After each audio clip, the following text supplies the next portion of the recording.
La parole est à Madame Le Callennec.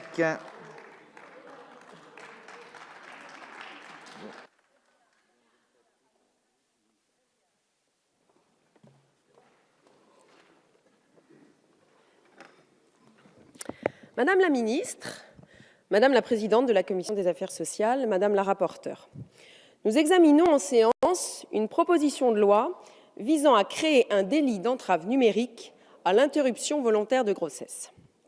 Près de 200 000 IVG sont pratiquées chaque année dans notre pays, à rapprocher des environ 810 000 naissances. Plus de 10 000 mineurs y ont recours. Les chiffres sont stables, malgré les actions de prévention et la promotion de la contraception. Cela doit nous interroger. C'est la loi Veil du 17 janvier 1975 qui a dépénalisé l'avortement en France. Pour décider d'une IVG, la femme enceinte devait se trouver en situation de détresse. L'intervention devait être réalisée avant la 10e semaine de grossesse. L'acte devait être réalisé par un médecin dans un établissement de santé. Les médecins disposaient d'une clause de conscience.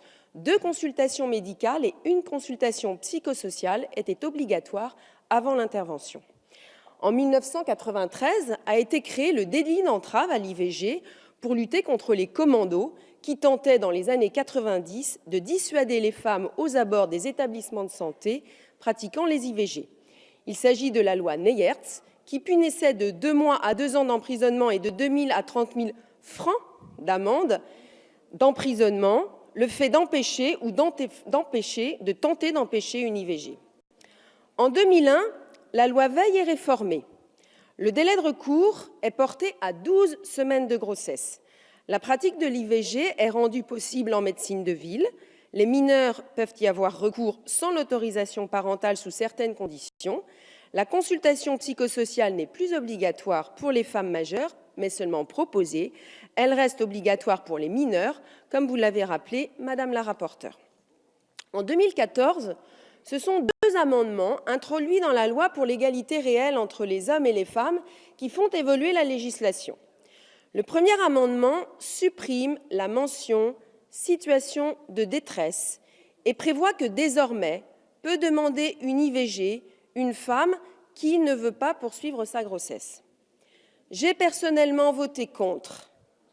J'estimais inopportun de toucher à la loi Veil à la faveur d'un amendement dans une loi qui traitait d'égalité professionnelle, de lutte contre la précarité, d'accès aux responsabilités professionnelles et sportives.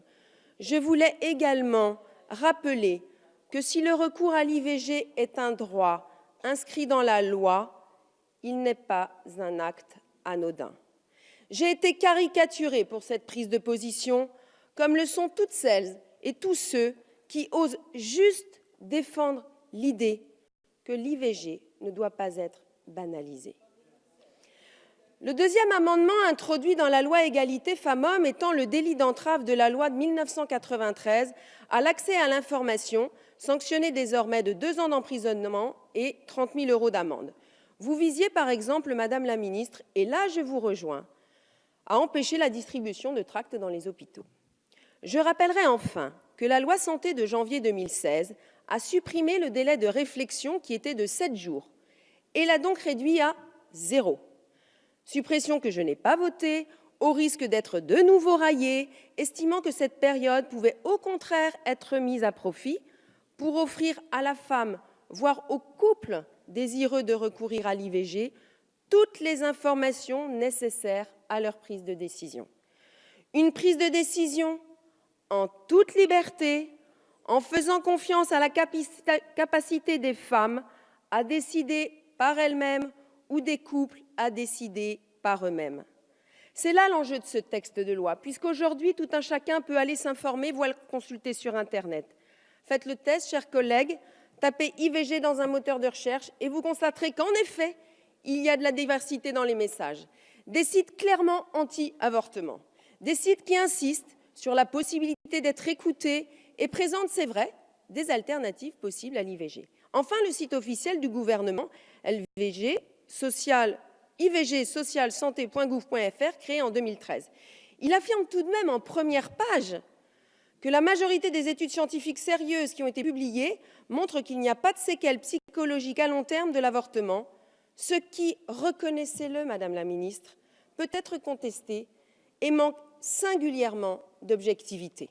En conclusion, l'IVG est un droit dont l'accès a été facilité dans notre pays médicalement et financièrement.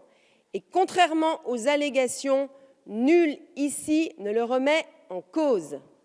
Mais outre le fait que je pense qu'il sera très difficile, voire impossible, de circonscrire ce délit d'entrave numérique, j'y vois surtout une atteinte à la liberté d'expression et le risque de créer un précédent.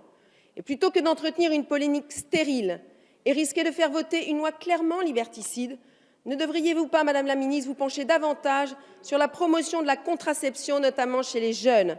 L'article 11 de la Déclaration des droits de l'homme rappelle que la libre communication des pensées et des opinions est un des droits les plus précieux de l'homme.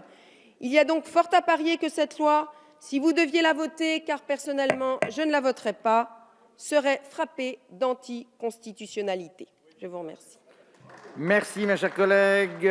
Prochaine séance cet après-midi à 15 h, suite de la proposition de loi relative à l'extension du délit d'entrave à l'interruption volontaire de grossesse, proposition de loi portant adaptation des territoires littoraux au changement climatique. La séance est levée.